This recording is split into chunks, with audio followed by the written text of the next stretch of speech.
Welcome to the Art of Procurement, the official podcast of the CatalystCo community. And our purpose is to enhance the impact of procurement by elevating the discussion one conversation at a time. Here at Art of Procurement, Catalysts come together every single week to share their challenges, ideas, successes, and perspectives on the business of procurement.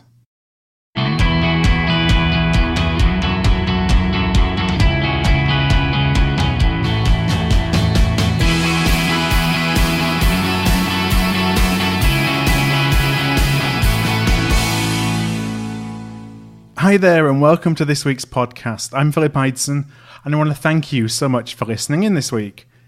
Well, I've received a number of questions recently related to the applicability of cryptocurrencies to procurement. So let me throw a few words out to you first of all. Cryptography, tokenization, tokenomics, initial coin offerings, security, utility and payment tokens, crypto wallets, and blockchain. Now, a couple of those words I'd never even heard of before today's interview. And if some of those sound like a mish-mash of buzzwords, then today's episode is definitely for you. I'm joined to explore these topics and their applicability to procurement specifically by Charlotte de Brabandt and Henry Fudge. So Charlotte, you may recall from episode 187, is the current ISM 30 under 30 Megawatt Winner. Henry is the founding partner and CEO of Cryptonox, an initial coin offering consulting firm, and is founding partner of the Young Blockchain Professionals Network. So we start by digging into cryptography and tokenization as I explore how I could actually leverage an initial coin offering for my company, CatalystCo. And then we talk in a little bit more detail about different use cases for blockchain, with a particular focus on procurement and supply chain. Now, as I was doing some research for the show and I was talking to Charlotte and Henry, they were telling me about the area of Switzerland that they are both in, which is labelled Crypto Valley. And so I started actually by asking Charlotte if she could explain what Crypto Valley is. Absolutely. So Zug is based in the greater Zurich area, which is truly the heart for all of the startups and pro-business minds. And Zug is known for being the Crypto Valley. Mm-hmm. So the Crypto Valley has become a hub for cryptocurrencies with investors, really a center of a financial revolution. And this hub, currently, it truly explores new opportunities and it is a future of decentralization. So it really brings together different players, like different resources, different businesses, ideas to this ecosystem, which is really fast growing at the moment. So it attracts a lot of talents, and we are all very closely connected here in Zug. And from Zug, it is really easy to connect everyone. We have different blockchain centers working together in this decentralized environment, and Switzerland actually has become one of the most blockchain-friendly places. Can you imagine even the government started supporting us in a very decentralized way? For example, if you would like to set up a certain business here in Switzerland, you can use the cryptocurrency Ethereum to set up your business. So it's a very supportive environment over here. And that's why you see a lot of ICO business building up in Zug. So for listeners who didn't catch an earlier episode, Charlotte and I actually did a deep dive into your background. I'd really recommend that listeners check that out because Charlotte has a really diverse background and lots of different experiences. You were also recognized by ISM as their 2018 30 under 30 Megawatt Winner. So for listeners who didn't check that out, go and look at episode 187. That's 187. I'm going to include a link in the show notes. I say that as like a little bit of context for listeners to hear your background, because Henry, I'd love to know, for the context of today's discussion especially, if you could just share a little bit about what you do. Absolutely, Phil. So, Phil, I'm one of the founders of Cryptonox. We're a financial advisory based in blockchain over here in Zurich, and we run financial advisories for a number of individuals and companies in blockchain. So we run systems like, of course, sorting bank accounts, financial advisory, relating to investors, of course, within the projects for crypto, and, of course, assisting private individuals in dealing with some of their volumes of capital within cryptocurrencies. So what I've started to do in the podcast is to ask a guest, what are some of the things that that if we're successful, a listener can take away from the conversation. So I wonder if you could share the 3 things that we should be able to return to at the end to make sure that we've covered. Yeah, so the first point is clearly defining the difference between blockchain and cryptocurrencies. Mm-hmm. It is not the same thing. And many always get it mixed up, that they are certainly very different, despite them being very closely related. So most of those who advocate the blockchain will kill banks position don't really know the difference. Mm-hmm. And cryptocurrencies are a form of tokenized money distributed via blockchain systems. Yeah. So that's really the first point we would like to make the listeners understand. And the second point, Henry will talk the trust issue. The point of trust within cryptocurrencies comes basically from its reputation that it's always had. There's this negative connotation in the public eye about blockchain and Bitcoin in particular from its early days. It's very similar to the early days of the internet, unfortunately. A lot of people in the early days of the internet believed it might be just for certain types of individuals and for certain types of content. They never believed that it could have the huge expansion and the huge global dominance that it has today. There's not a single day that any of us go by without using the internet. And now fundamentally we're looking at blockchain as one of these nascent technologies that will soon be in the position that the internet is now, simply because it does guarantee trust throughout the chain of blockchain. Simply the internet as it is now is exactly what blockchain will be within the next decade. Okay, interesting. I'd love to deep dive a little bit on that as we go through the show. Yeah, and the third thing we would like the listeners to take away is really what can blockchain do for you? Yeah. And it certainly leaves a timestamped record, for example, or the information can be shared among multiple entities, or also it enables a complete transparency. A big issue as well, when we talk a lot about blockchain, and hopefully we're going to go into some examples later in the show, because it's one thing talking about it as a concept, but I think where we're struggling a lot is what are the real use cases? How can I actually start experimenting and doing pilot programs so I can actually make it real? So I'm looking forward to getting into some of those as we go later in the show. Now, one of the things that I actually, as I started to prepare for today's discussion, I know originally we were just going to talk about blockchain, but I think a topic that I really wanted to cover before we go into blockchain was about ICOs, because it's something that I see more and more of, and yet I don't really see there be much, explanation in the public domain. Certainly not that's focused and targeted towards procurement professionals around what ICOs actually are, and if it's something that should even be on our radar or not. And Henry, I know that's a lot of your background is in the ICO world, so I would just wonder if you could explain what an ICO is to start the conversation. Of course. Well, an ICO is an initial coin offering. Mm-hmm. It's a revolutionary means of corporate funding.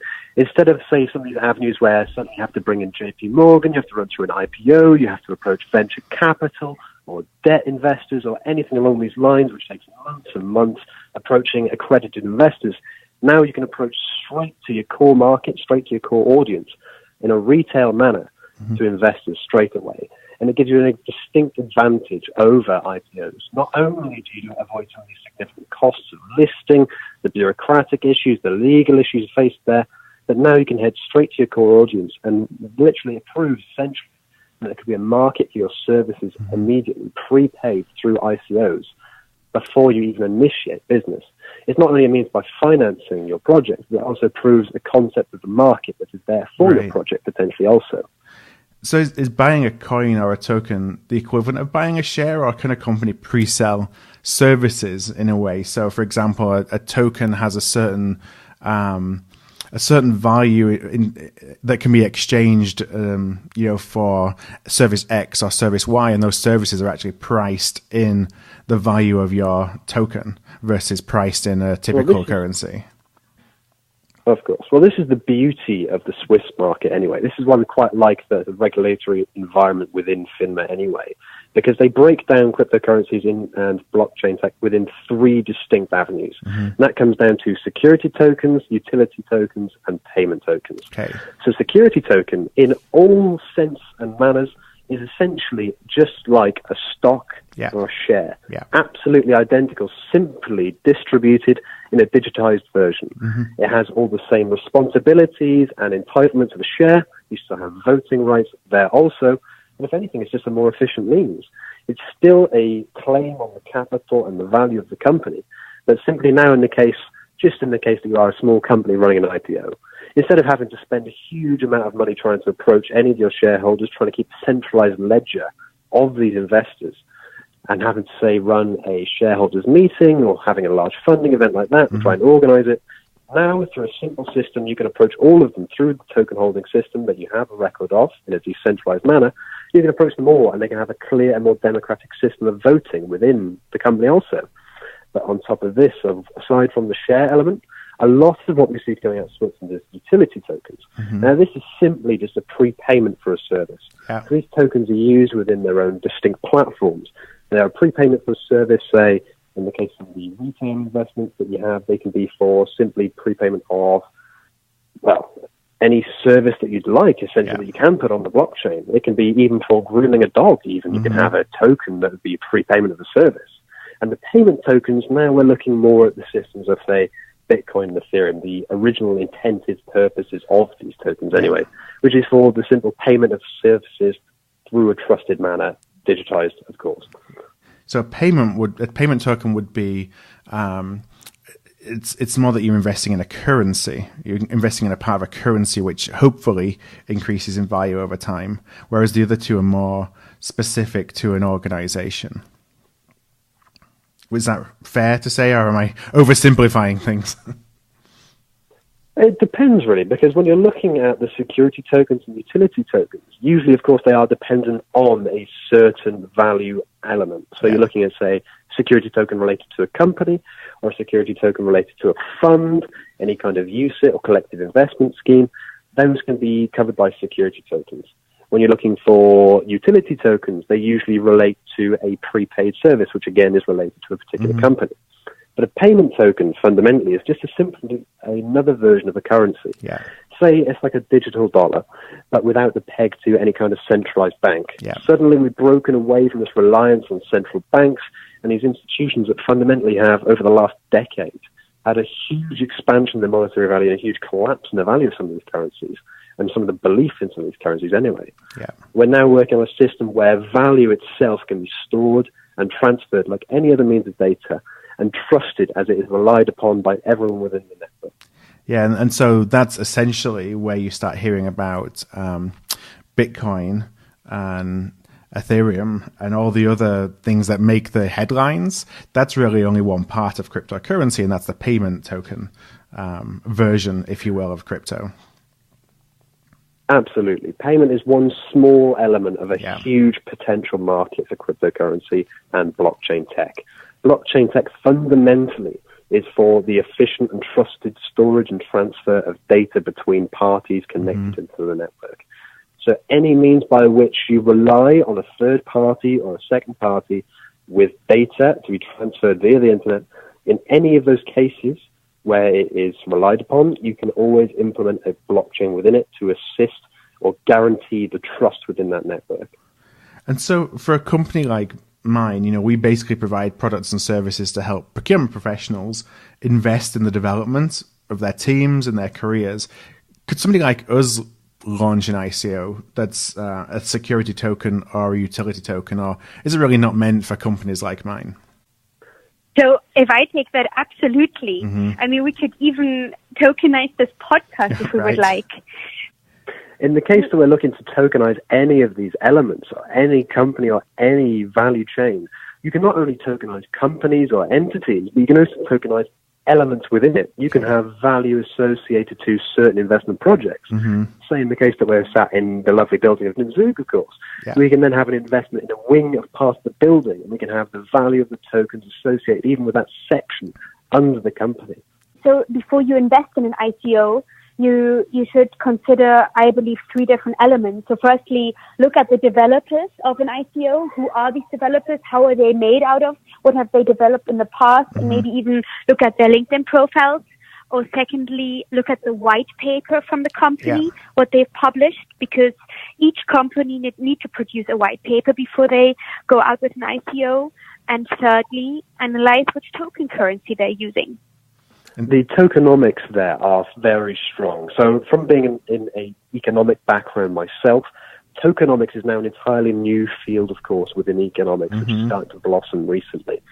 Tokenomics relates to, of course, why any certain token does have value. So as we mentioned before, the three types that we have, security, utility, payment. Everything there has value, of course. Within economics, the basic breakdown is demand and supply.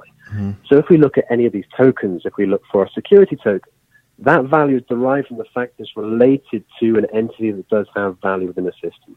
So say an investment or a object, like a car or a machine for a company. It has a distinct value in the market, and simply we've tokenized it, broken it down to smaller elements, and given it access to retail investors who can then, of course, fund these elements. We're looking at utility. Then you need to, of course, understand where it will be used. So for some of these ICOs that do come out, some of the ones that have flopped and some things that, of course, had a negative impact on the reputations of crypto, unfortunately, is that they aren't associated with their own platform. They haven't got a strong use case. If there's a token where I can't fundamentally use it within a established platform, I can't use it to purchase anything or exchange it for goods, of course there'd be no demand for it because you can't use it. So when you're looking into these things, you need to know exactly where it's used, whether it's data transfer, value transfer, or for a certain service in this fundamentally named. So at the end of the day, then you are getting a cryptographic token that you store in a wallet software, in other words. So it's, of course, a new market. So there's a lot of things that come out nearly every single day. Crypto is a fun market to be in because every single day you hear about a new development, a new interested party, and the wallet tech is definitely developing quite heavily. So the wallet tech is essentially a means by which you can have access to the storage of your tokens there. So wallet techs are very diverse and they depend on the currencies that underwrite them. Luckily, being in Switzerland, one of the key things that has developed this huge ecosystem within Zoo is luckily the development of the Ethereum platform, which of course was founded by Vitalik Buterin here in 2014, which has led to a huge amount of clustering here of professionals who are using that platform. And now Ethereum underwrites the entire market for alternate currencies, essentially. It dominates the issuance of other currencies called ERC20 tokens. They're essentially tokens that are written on the Ethereum platform. So if I back up then, so as a buyer, I can buy tokens which can be security tokens, so it's really like stock, that are utility tokens that are prepayment of services, or that are payment tokens, which is essentially a cryptocurrency. And then all of those kind of everything that I hold is then held within a wallet. And that's essentially the system of record, if you will, for everything. And then do I use that, essentially the technology or the service of that wallet, is that how I then use to transact those tokens that I now own? The wallet is mainly for the storage of tokens that you own, the private key that would access your piece into the network. Fundamentally, the histories of the transactions and ownership are based within the blockchain. The beauty of a blockchain, essentially, is that if we are transacting information or value, any source of data that can be stored within the blockchain, the records and the ownership of these transactions are proved by the network and sealed within a block, which is added to the chain. Essentially, to hold any of these elements is to hold a record of the entire history of any of these assets or information's transfer through this network. A wallet tech simply gives you access to the network. It's a storage and a proof where you may hold in a secure manner your access to the network. So if I come back, and I'm only using like what I do in my company as an example to try and represent, essentially trade, the ability to buy from suppliers, the ability for suppliers to fund themselves, in different ways than would normally be typical.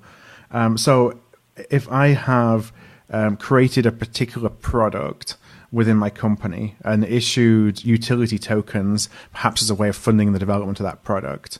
So now I have a lot of buyers who have prepaid for whatever it is that the product is that I put into the market.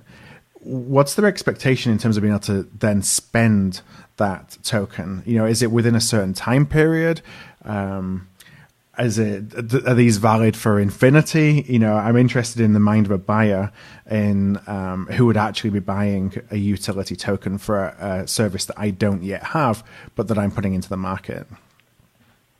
Well, as a creator of a utility token, fundamentally this is the proof of concept that there's a market for your goods. Mm-hmm. So say in the case that you are having a podcast with a private subscription as an example, if you issue a utility token out for, say, the first 3 podcasts, access to the first 3 podcasts as a prepayment, then suddenly you have a large amount of capital from people who are demanding that podcast, who want to listen. Suddenly now you've proved the market there because there is demand for it. So they've bought the utility token for it. Now you have the capital by which to fund any of your microphones, any of the tech that you use to produce it, any of the co-hosts or guests that you want to have on, celebrity guests, things along these lines. You can now afford to do so. With this, you now have these individuals who bought the token and can redeem it in exchange for the services that you had already sold originally. It means obviously you get up and running and prove the market. Right. One of the most difficult things for entrepreneurs to do is to prove there's a market for the service. Yeah. And after that, that's the fundamental use of the utility token. But now we often see that within this, there's often people who are trading the utility tokens at for a investment return, which is, of course, not the initial use of a utility token, but it is one of the beauties of having a free market for these things, that the value can be determined by the market. And that can always lead to yourself having a better indicator of the price of the podcast. Yeah. Say in the case that you listed, say, it was £2 as an access to the one podcast, and so you pre-sale 3 podcasts at £6 a piece, and 10,000 people buy in. They want to have a token, 10,000 people want to listen. Suddenly it becomes popular. Suddenly the issuance and the successful issuance leads to an increase in the interest in the podcast. Yeah. Now suddenly you're getting a secondary market for these tokens. If you have access to an exchange, or simply if you want to trade them peer-to-peer between other interested parties, then suddenly you can see an appreciation in the value of these tokens, all set by the market.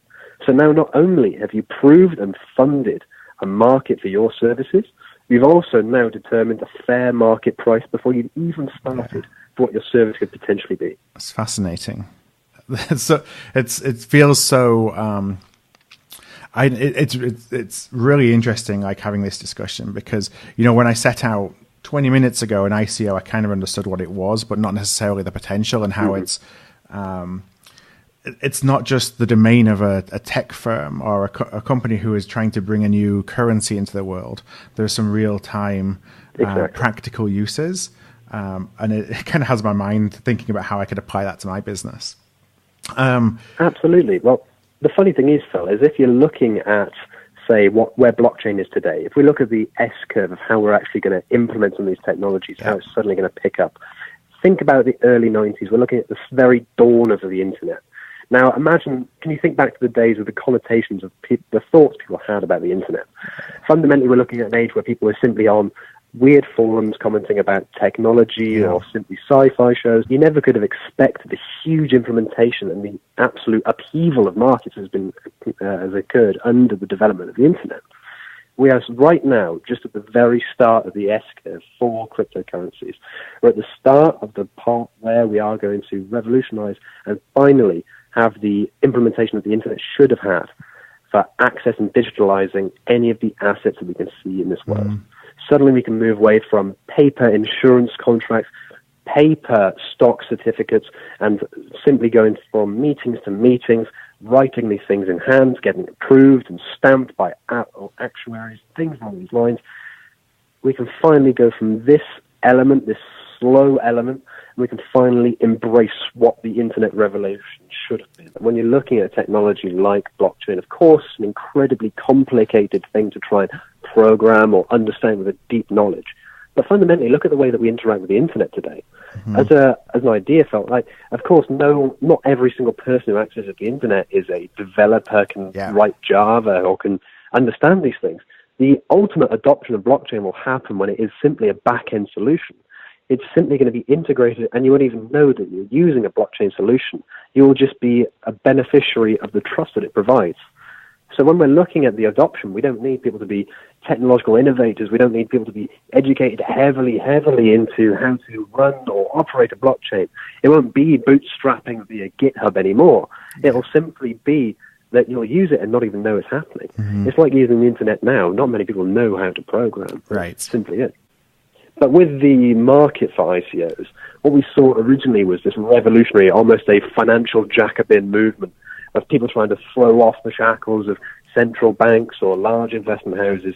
We've moved from this where people are privately investing in ICOs, want to fund projects and throw off the cast of the banks. There you had a huge direct-to-retail market in investment solution. From now, we are also seeing a small slowdown in the volume of money as a percentage which is coming from a retail market.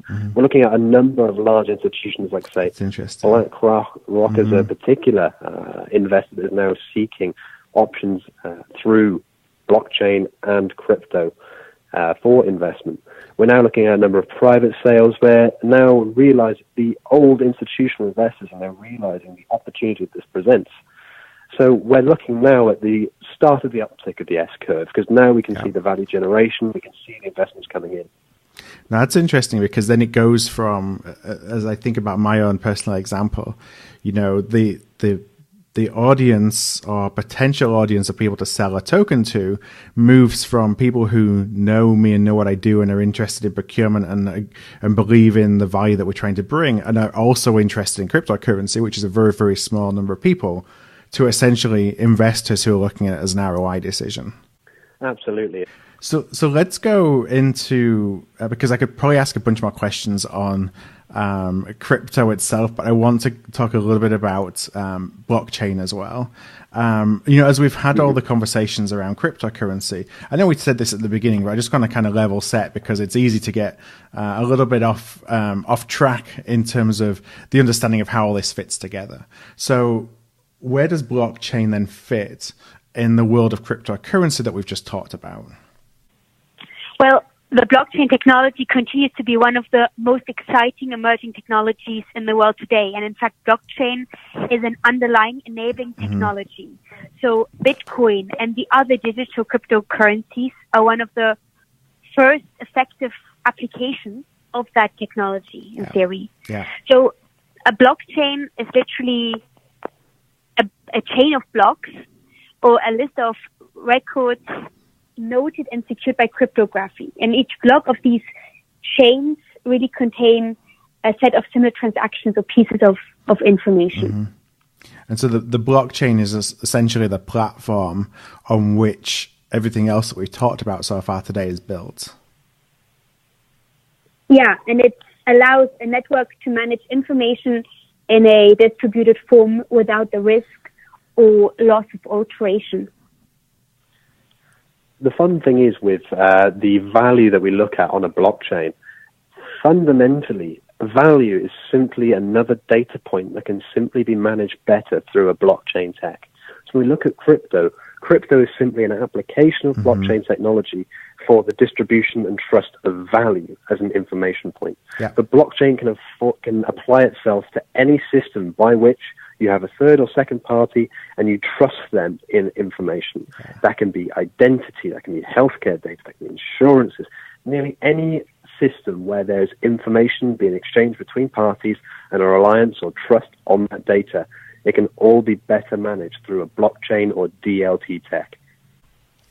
So I want to talk a little bit about use cases for blockchain. I actually had a previous podcast. I wanted to refer that now. It was episode 129 with Jack Shaw, talking a little bit about the details of what goes behind the blockchain, how it all comes together. I'd say it's more of an introduction to blockchain. I didn't want to focus on that today, particularly just to refer any listener who wants to have a bit more of a deep dive into the pipes of blockchain, if you will, and how it all works. I'd really recommend you go and listen to that episode. That's episode 129 with Jack Shaw. What I wanted to do with the time that we have available for the rest of this conversation was actually to talk use cases, because we mentioned at the beginning one of the takeaways is like, what can blockchain do for you? We talked about blockchain in the crypto perspective, but what are some of the things that are tangible? And I'd love if you have any examples that you could share that may give listeners ideas of, you know what, that's something that actually I could do with my company today. That's a pilot that I could start, or that is something that I could perhaps apply to my business. Well, absolutely. Well, Phil, you'd actually be surprised potentially about some of where blockchain has actually been applied so far. Right.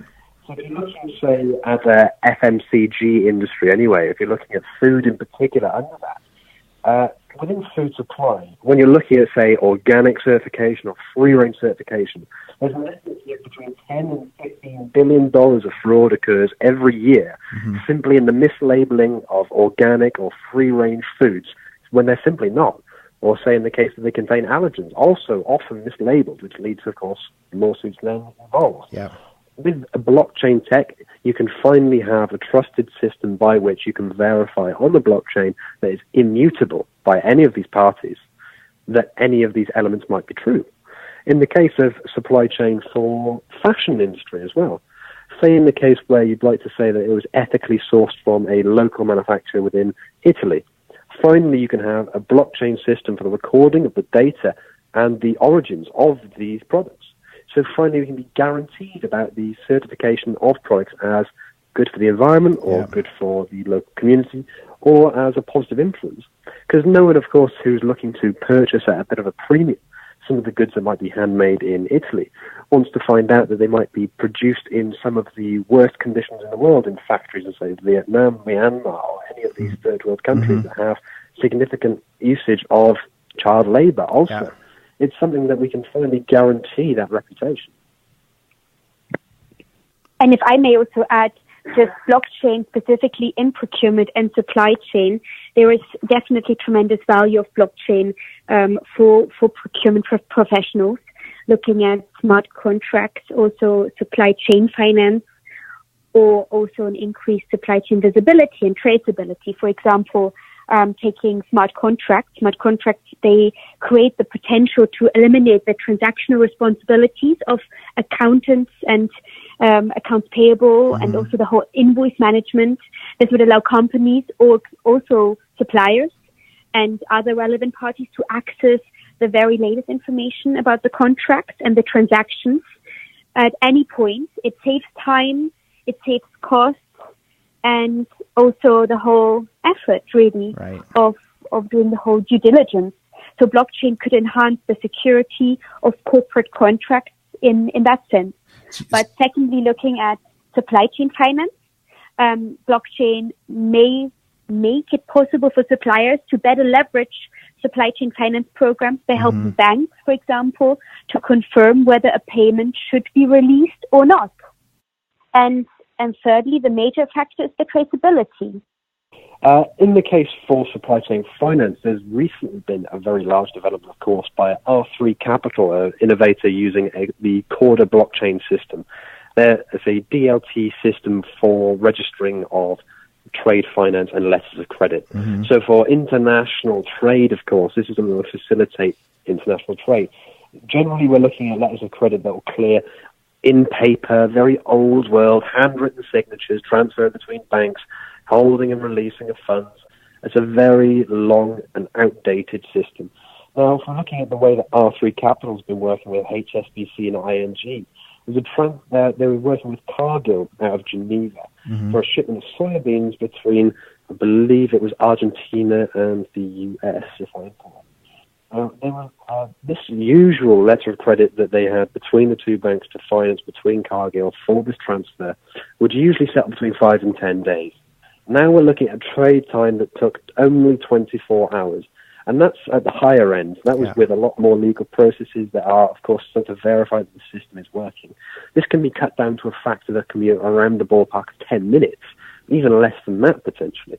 Now, think about the potential opening up of liquidity within companies that can generate, making sure that credit is available at every source and every section of every company globally. We're looking at treasury management facilities now that can be instantly transferred within seconds, especially through things like the Ripple network. Say in the case that you have large multinational companies, say in the case that they're looking for local areas to have certain volumes of treasury to make sure that they can cover any of their costs or any of their transactions at a certain point. Now you can have a central liquidity management system where you can immediately distribute capital from any entity between each other and have a record of these transfers constantly. So why are procurement professionals and organizations investing so much time exploring the subject for so long? And what can we expect from it? I ask myself this question all the time as being a procurement specialist myself, and procurement's intellectual curiosity has been demonstrated with the planned or actual implementations of technologies, including artificial intelligence, what we talked about during the last podcast, or robotic process automation, or machine learning, cognitive computing, etc. So these examples serve as proof that the transformation we have pursued is taking place at a foundational level. And it's now the start to think into the future and think beyond what will happen next. Yeah. And we already see actual examples in many different industries how blockchain is really being applied, and how many companies are already trying to explore the wide opportunities which blockchain will bring to us. And also, suppliers I work with, they are now looking at smart contracts and what benefits they can get out of that in particular. So especially in the logistics industry. So I know that it's time to wrap up. I want to just come back to the three points that we made at the beginning of the show. So we talked about defining blockchain and cryptocurrency. We've covered a lot about the trust that blockchain brings, and also what can blockchain do for you. We've shared a couple of different use cases. So as I think about a final question, it's often really hard to know where to start. We talked about a lot of different examples and a lot of companies. There were a few names that were discussed. But for somebody who's actually listening to this and thinking, okay, where do I begin? To me, with a new technology, maybe this is the wrong approach. It begins with what's out there in the market today, what suppliers actually exist, where there's actually use cases already demonstrated, and how can I then apply that to my business? So as you think about that, how do you find suppliers or platforms, or where should you even begin to start finding suppliers or platforms that are already doing things to talk to understand if what they do can actually be applied to your business? Well, I think it's exactly what we're doing, listening to podcasts, reading up on a lot of information. There are so many blockchain hubs worldwide. There are so many academic institutions which are all aligning, which are all exploring the wide range of opportunity. And it's a lot of research itself. For example, the diamond giant De Beers, they also use the blockchain technology to track the stones from point to point and try and how would we know who the suppliers are? So it's really just research and word of mouth and getting education, getting educational access. Yeah. So one of the best ones that I've learned from reading a small part of Ray Dalio anyway, is it's not about what you don't know, it's how you approach things that you don't know. It's making sure that you have the open-mindedness and the ability to deal and take on information and bring yourself up to speed with new concepts. Yeah. Of course, blockchain and DLT and crypto is a very complex and new industry to think of. But simply even 5 minutes a day of looking at some of the recent updates, keeping aware and abreast of some of the innovations that go on in the market through things like, say, CoinDesk, is actually how even I got into the industry. Simply, even 10 minutes a day, you start realizing how exciting and how innovative the industry is. And that's where a lot of the founders over here you find in Zug, how their interest simply was piqued just from being interested within the ecosystem of innovation that is going on. All right, so where would be a good place for listeners to actually go then to reach out to either of you? I'm thinking of LinkedIn profiles, websites, and I'd love to include those in the show notes. Okay, so for myself, you can, of course, find us through our website, cryptonox.ch. Otherwise, of course, I'm always happy to speak to any of the listeners through my LinkedIn profile anyway. It's one of my favorite social medias. Yeah. And I know, of course, that Charlotte has a very active approach on LinkedIn also. Yeah, absolutely. So through my LinkedIn, Charlotte de Brabandt, or also through my website, charlottedebrabandt.com. Okay, perfect. Well, what I'll do is I'll include both your LinkedIn profiles and your websites on our show notes today. Those show notes are going to be at artofprocurement.com/crypto. That's artofprocurement.com/crypto. Charlotte, Henry, it's been a fascinating discussion, lots of food for thought. So thank you very much for joining me. Thank you, Phil, for having us. Likewise, Phil. Pleasure speaking to you. Thank you. Hi there, it's Phil here. I want to thank you for listening into the show today. And I just wanted to let you know that we've recently developed a series of lunch and learn sessions and deep dive workshops to help procurement organizations elevate the impact of their teams. So they integrate the collective knowledge and insights of Art of Procurement alumni with the real-world experiences of my team and I. Topics for these workshops and lunch and learns include performing an organizational self-awareness and developing a roadmap and prioritization plan that elevates the role of a procurement team. They look at developing a procurement branding and positioning strategy, developing the future skills required for a procurement team, strengthening supplier relationships, and strengthening stakeholder relationships. So Lunch and Learns take the form of an online 90-minute to 2-hour session, while workshops range from 1 to 2 days, and I deliver typically those workshops at a location of your choice in person. Both our Lunch and Learns and the workshops, they focus on developing roadmaps and a plan of action. So for us, it's so important. It's all about taking action. So to learn more, just email us at contact@artofprocurement.com. That's contact@artofprocurement.com. And myself or a member of my team will be delighted to get back to you as soon as we can. So thank you for listening to today's pod, and I hope to see you again next time.